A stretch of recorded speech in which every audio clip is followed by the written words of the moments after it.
हिंदू हिंदुस्थानचे एकमेव हिंदू हृदय सम्राट हिंदू धर्म रक्षक सरसेनापती मान्यता मान्य शिवसेना प्रमुख दिवाण बाळासाहेब ठाकरे यांचा आवाज कुणाचा श्रद्धांजली वाहिली.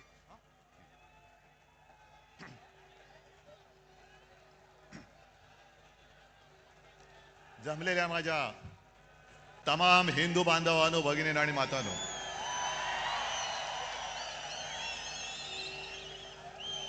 आपल्या परंपरेप्रमाणे सर्वांना दसऱ्याच्या पहिल्या प्रथम मी शुभेच्छा देतो. विजयादशमीच्या शुभेच्छा. आणि किती वेळा मी बोलायचं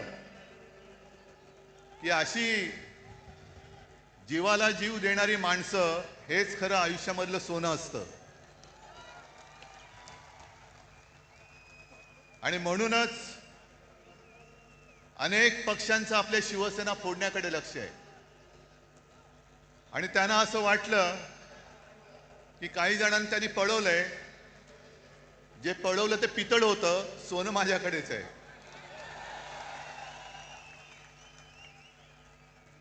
आता घरून येताना मी आजूबाजूला पाहत होतो,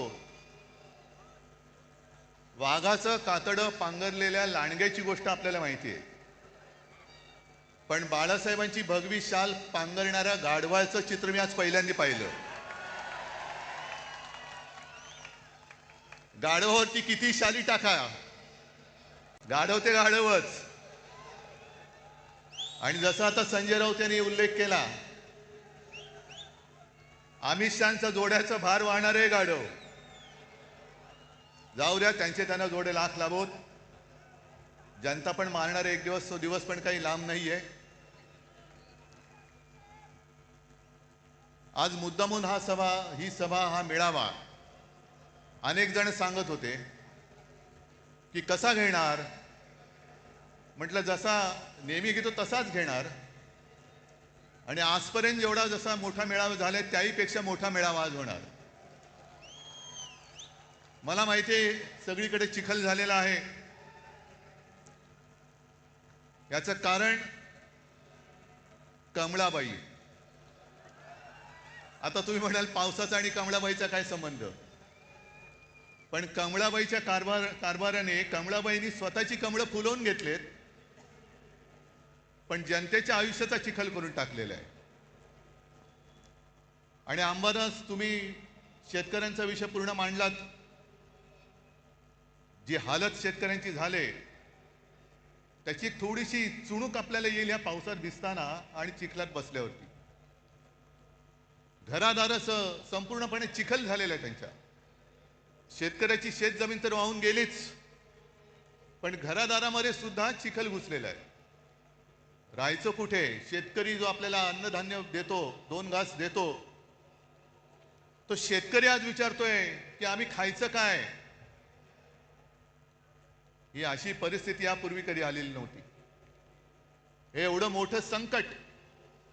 आजपर्यंत मराठवाडा हा अवर्षणग्रस्त होता, आता तिकडे अतिवृष्टी झालेली आहे. अतिवृष्टी म्हणजे आपत्तीग्रस्त. आणि मी तुम्हाला सगळ्यांना आवाहन करतोय, सर्व शिवसैनिकांना आवाहन करतोय, हे संकट फार मोठं आहे. जसं लिंबाळा दाऊला भूकंप झाला होता आणि शिवसेनेने एक गाव आपण दत्तक घेतलं होतं. राऊते साहेब तुम्ही होतात, खैरे साहेब होते. आपण अर्थात आपल्याकडे सरकार नाहीये, पण जी काय करता येईल ती फुलाची पाकळी ही मराठवाड्याच्या शेतकऱ्यासाठी आणि उद्ध्वस्त झालेल्या नागरिकांसाठी देऊ. अगदी मोठी बाग जरी नाही तरी काही जणांच्या आयुष्यात एखादं फुल जरी आपण फुलवू शकलो तरी मी म्हणेन आपल्या आयुष्याचं सार्थक झालं. हे करायला पाहिजे. कारण आजचे जे मुख्यमंत्री आहेत, मी काल मुद्दामून प्रेस कॉन्फरन्स घेतली. माणसं कशी बदलतात बघा. आपलं राज्य होतं तेव्हा हेच बोंबलत फिरत होते, ओला दुष्काळ जाहीर करा. आणि आता ते मुख्यमंत्री झाल्यानंतर बोलतायत की ओला दुष्काळी संज्ञाच नाहीये. नसेल, पण जनता संकटात आहे. खड्ड्यात घाला तुमच्या संज्ञा, पण त्यांना पहिले मदत द्या. मी कालही बोललोय, आधीही बोललोय, आजही परत बोलतोय की सगळे निकष बाजूला ठेवा आणि ज्यांचं ज्यांचं नुकसान झाले त्या शेतकऱ्यांना हेक्टरी 50,000 रुपये मदत ही केलीच पाहिजे. ज्याप्रमाणे आपलं सरकार होतं तेव्हा मी कोणीही न मागता, कोणताही निकष न लावता शेतकऱ्यांची कर्जमुक्ती केली होती. काय निकष होते तेव्हा, पण माझं कर्तव्य म्हणून मी ते केलं होतं. आणि निवडणुकीच्या तोंडावरती नाही तर एकमेव माझं अधिवेशन जे झालं होतं मुख्यमंत्री म्हणून नागपूरला, त्या पहिल्या नागपूरच्या अधिवेशनात मी कर्जमुक्ती जाहीर केली आणि कालबद्ध स्वरूपात ती पूर्ण करून दाखवली होती. तशी तुम्ही कर्जमुक्ती करा. अजून यांची 2017 साली जाहीर केलेली कर्जमुक्ती अजून होते, अजून शेतकरी प्रतीक्षेत आहेत, लाभ कधी मिळणार ते पण गेलं पाण्यात सोडून. पण 2017ची कर्जमुक्ती अजून होत नाहीये. आणि आपण कर्जमुक्त केलं होतं शेतकऱ्याला. दरम्यान करोनाचं संकट आलं आणि एक गोष्ट थोडीशी राहिली होती, ज्याची सुरुवात केली होती की जो नियमित कर्ज परतफेड करतो त्याला 50,000 रुपये प्रोत्साहनपर राशी म्हणून आपण त्याला द्यायला सुरुवात केली होती. आपण सुरुवात केली आणि या गद्दारांनी त्यांच्या राशी पळवल्या आणि निघून गेले सुरत गुवाहाटीला. म्हणून ते अर्धवट राहिलं. पण आज आपला हा दसरा मेळावा होतोय. आणखीन 2-4 दसरा मेळावे झालेत. बाकीच्यांबद्दल मला काही बोलायचं नाहीये, पण विशेषतः संघाचा जो दसरा मेळावा झाला त्या संघाच्या दसरा मेळाव्याबद्दल मी जरूर बोलणार आहे. कारण 100 वर्ष ही काही थोडी थोडीची वर्ष नाहीये. आज काय योगायोग आहे कल्पना नाही मला, पण संघाची 100 वर्ष पूर्ण होत आहेत आणि नेमकी गांधी जयंती आहे. हा काय योगायोग म्हणायचं की काय मला कळत नाही. पण जशी संघाला 100 वर्ष होत आहेत तसेच आज एक ज्येष्ठ स्वातंत्र्य सेनानी म्हणा, समाजसेवक म्हणा, जी पारेख यांचं दुर्दैवी निधन झाले. त्यांना सुद्धा मी आपल्या सर्वांच्या वतीने एक आदरांजली आणि श्रद्धांजली वाहतो. कारण अशी लढणारी माणसं आता कमी होत चाललेली आहे. जो लढेल तो तुरुंगात जाईल, ही अशा पद्धतीने यांची सरकारची आता नीती आणि वाटचाल सुरू झालेली आहे. जसं तुम्ही सगळ्यांनी बघितलं असाल की या कालच्या अधिवेशनात जनसुरक्षा कायदा आणला गेला. सर्वांनी विरोध केला. आपण केलाच पाहिजे, तो लागू होऊ देता कामा नयेच. मुख्यमंत्र्यांनी आणि त्यांच्या चेला चपाट्यांनी त्याची मखलाशी केली की हा कायदा असं काही एकट्यासाठी नाही, सगळ्या संघटना जर कोणी अति डावे, कडवे डावे, आम्ही कडवे डावे वगैरे ओळखत नाही, आम्ही देशद्रोही आणि देशप्रेमी दोनच जणांना ओळखतो. पण तुम्ही नुसतं आम्हाला तोंड देखल्या काहीतरी कारण सांगणार असाल तर उदाहरणासकट सांगतो की कसा गैरवापर होतोय. सोनम वांगचुक एक चांगला देशभक्त, सोनम वांगचुक या माणसाने अतिशय दुर्गम भागात लेह लडाख, जिकडे कडाक्याची थंडी, नुसती कडाक्याची नाही, हाडं मोडतील अशी थंडी असते, त्या थंडीमध्ये आपले जवान नीटनेटके राहावे, त्यांना काहीतरी उबदार एक आडोसा मिळावा म्हणून सोलार टेक्नॉलॉजीवरती त्यांना छावण्या बांधून दिल्या. ती टेक्नॉलॉजी त्यांनी दिली.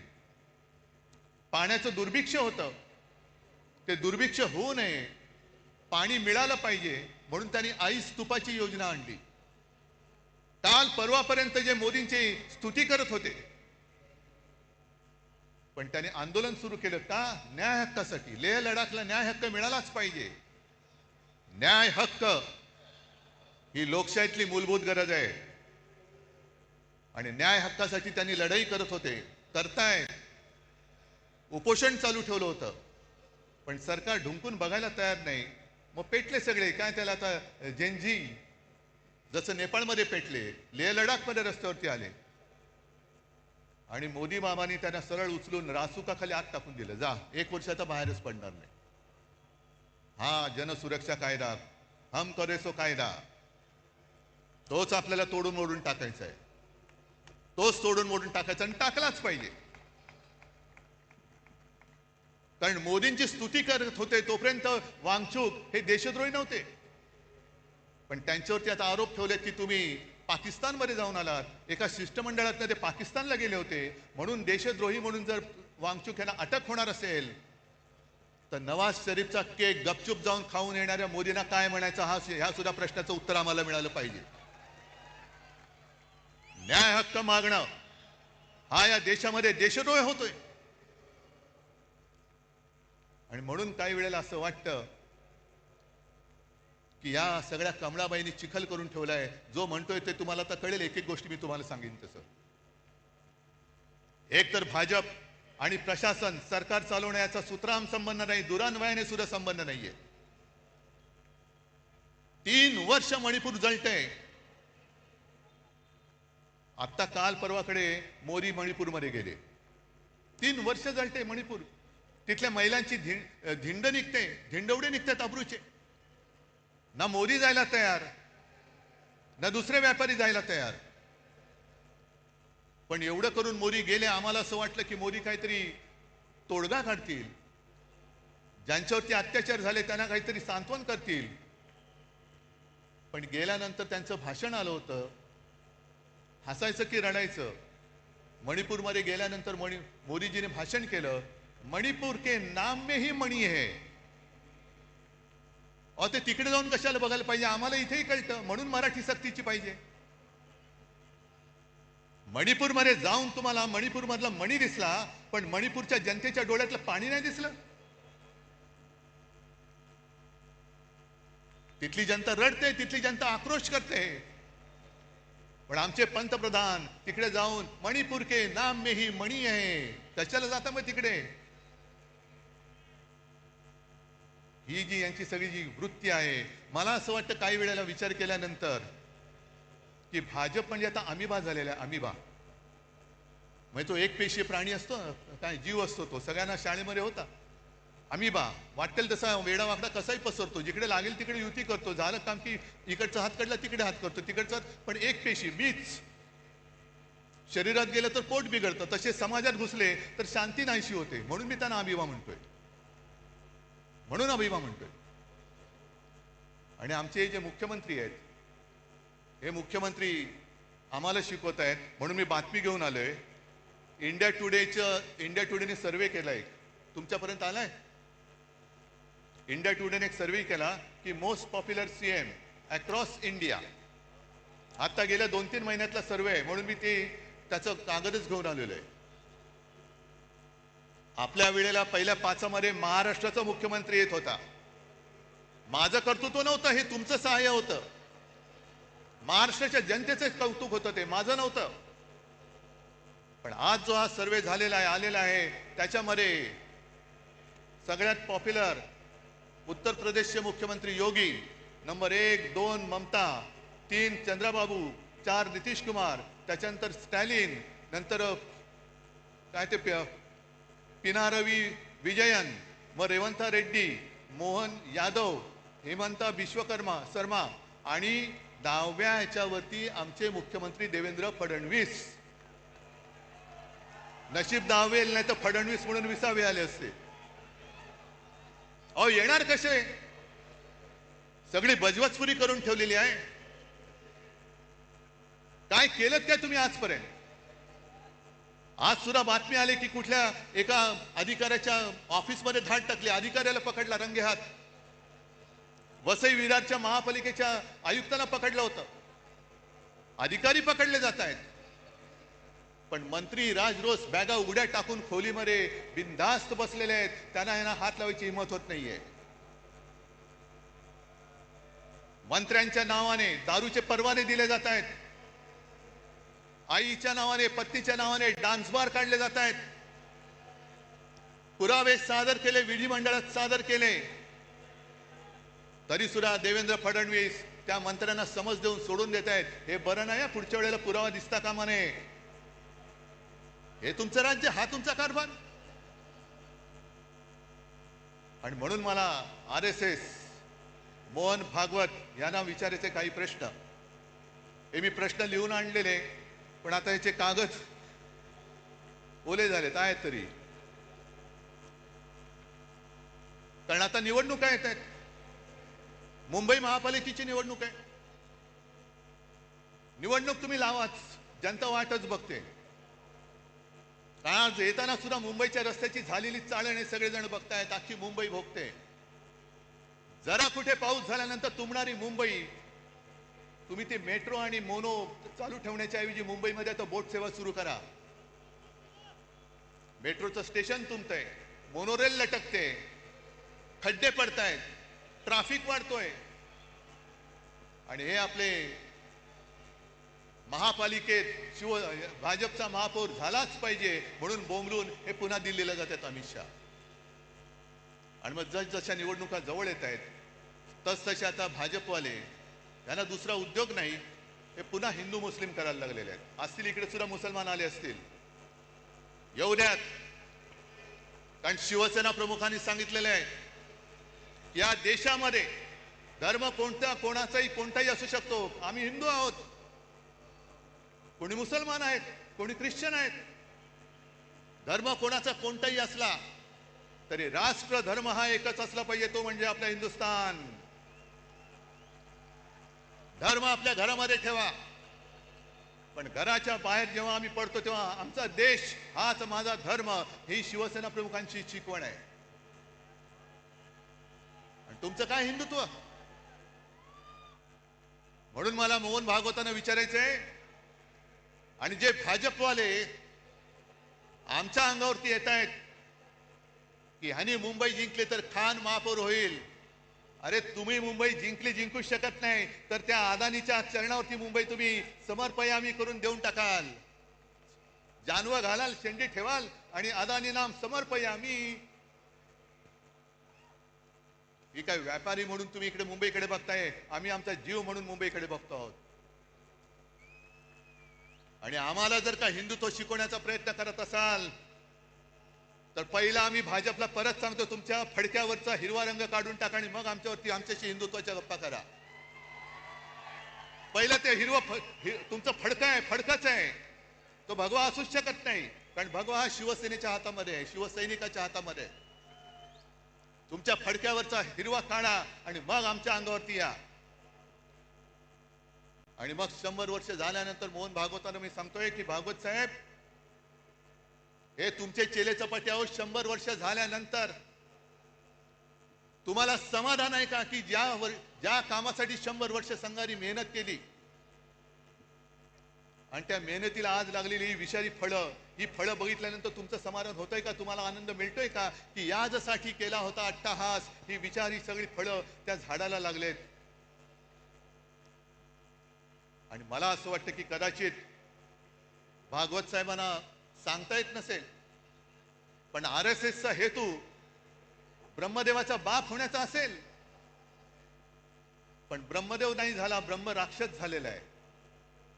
आणि मुद्दामून तुम्हाला सांगतो, मी ब्रह्म राक्षस हा शब्द जाणीवपूर्वक वापरतो आहे. सगळ्यांनी घरी जाताना गुगलवरती ब्रह्म राक्षस या शब्दाचा अर्थ बघा. आमच्या अंगावरती हिंदुत्व म्हणून येताना मोहन भागवतांनी जे सांगितले, गेले काही वर्षातली त्यांची वाक्य आहेत. मुस्लिमों को लेकर RSS चीफ मोहन भागवत की बैठक में लिया गया बड़ा निर्णय, अब घर घर पहुंचेगी टीम. RSS प्रमुख मोहन भागवत ने दिल्ली में मुस्लिम धर्मगुरुओं के साथ बैठक की, जिसका उद्देश्य हिंदू और मुसलमानों के बीच की दूरी को कम करना है. पिछले 3 वर्षों से भागवत इस दिशा में सक्रिय है, मदरसों का दौरा कर रहे हैं और मुस्लिम नेताओं से मिल रहे हैं. हे जे MBच्या देठापासून ओरडणारे भाजपडे आहेत त्यांना विचारतोय, मोहन भागवतांनी हिंदुत्व सोडले बोलण्याची हिंमत आहे का तुमची? आहे हिंमत? आणि हे एवढ्या पुरतं थांबलेलं नाहीये.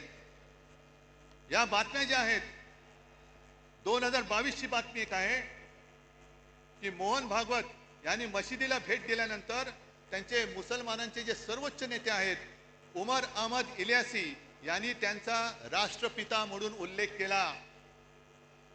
हिंदुस्थान मधल्या मुसलमानांच्या सर्वोच्च नेत्याने मोहन भागवतांचा राष्ट्रपिता म्हणून उल्लेख केला. जा भाजपड्यांना विचारा त्यांना जाऊन की हिंदुस्थानचे राष्ट्रपिता म्हणालेत का पाकिस्तानचे राष्ट्रपिता त्यांना म्हणालेत. आमच्या अंगावरती येतं. अरे तुम्हाला लाज लज्जा शरम काय आहे की नाही? एक तर काहीतरी ठरवा. आम्ही जे बोललो ते एवढ्यासाठी बोललो ना, आकार ना उकार ना ध्येय ना धोरण, कसाही वावरतोय, कसाही वाढतोय, कसाही पसरतोय.